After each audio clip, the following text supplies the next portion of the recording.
Selamat malam, Bapak Ibu, saudara sekalian. Shalom. Saudara, sebenarnya kalau kita melihat ada suatu pertikaian, pertentangan, perselisihan, itu biasanya hanya disebabkan karena ego saja, saudara. Perang ego. Masing-masing merasa benar, masing-masing tidak mau mengalah. Bahkan ketika kebenarannya sudah terungkap, tapi karena ego tidak mau mengaku salah.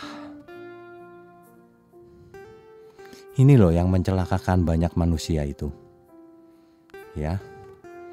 Jadi bagaimana bisa menjadi alat di tangan Tuhan jika egonya masih tinggi?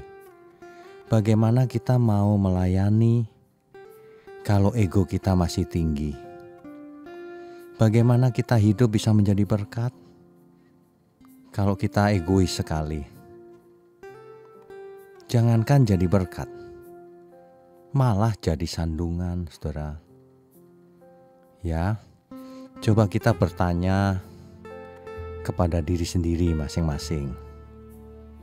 Apakah kalau kita sedang berselisih dengan seseorang, itu karena ego kita, atau memang karena persoalan yang tidak bisa dihindari? Coba, dalam banyak hal, ego seseorang terlalu tinggi. Sehingga ketika kita menyodorkan fakta itu disangkali. Nah, ini kan sebenarnya menipu diri sendiri juga.